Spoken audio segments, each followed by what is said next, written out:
Intel and AMD are frenemies aligned against Nvidia. For Tech Republic and ZDNet, I'm Dan Patterson with Larry Dignan and Bill Detweiler.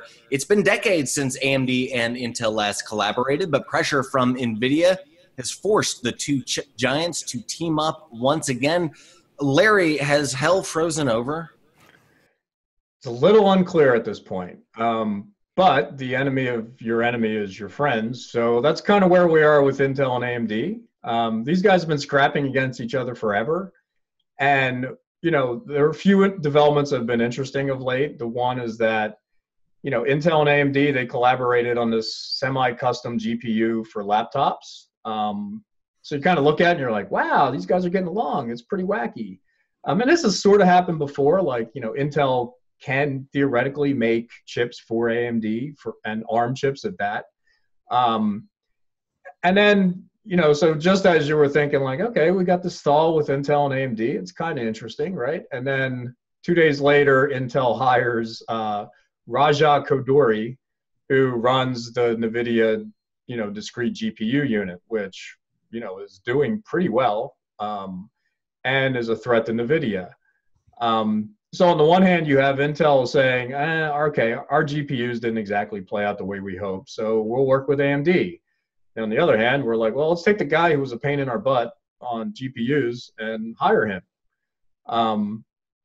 So you have these moving parts, and the only common thread that I can really find in these things that look kind of disparate and a little wacky is Nvidia, right? So they have a common enemy. So I think we're going to see Intel and AMD work together a lot more because both of them need to compete with Nvidia. So for Intel, they got to compete with Nvidia in the data center, because more high performance computing and things like that and AI are moving to Nvidia.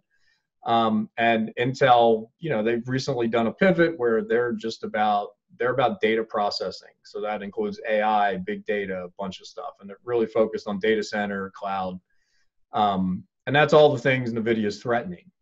And then you toss in AMD, who, it's just a GPU to GPU type showdown. And that plays out in laptops, it plays out in PCs, but it also plays out in the data center.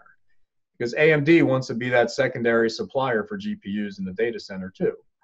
So you play this out and, all these weird moves where you're kind of like, oh yeah, these crazy kids are hanging out again or hanging out, for the first time ever.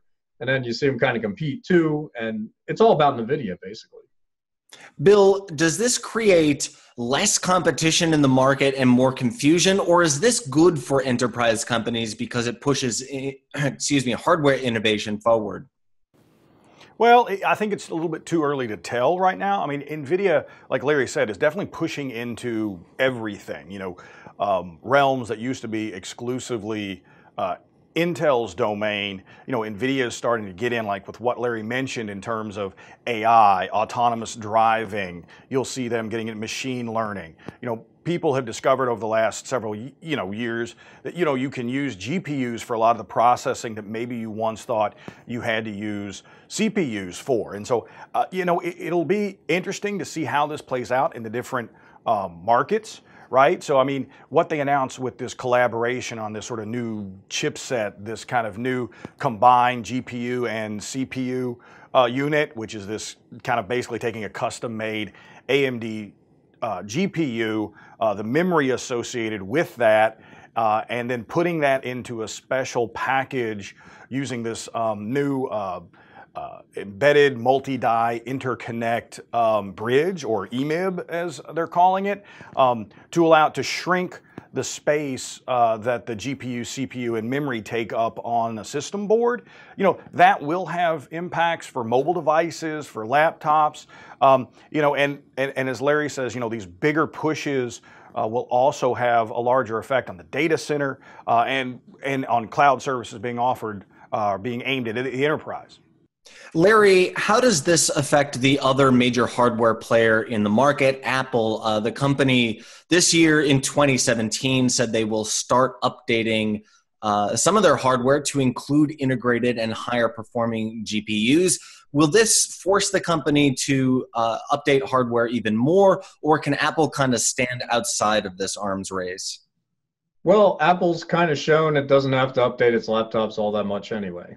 They have pretty long upgrade cycles, and that's because you're buying design and software and a bunch of other stuff.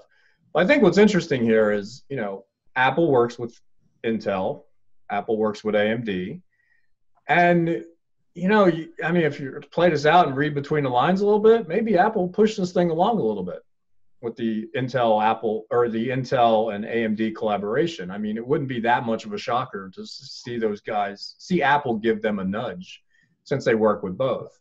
If you're an enterprise or, hardware maker of any kind working with both companies, you kind of, the game is, I mean, the reason AMD is still around is because it served as a secondary supplier to Intel. It kept Intel honest.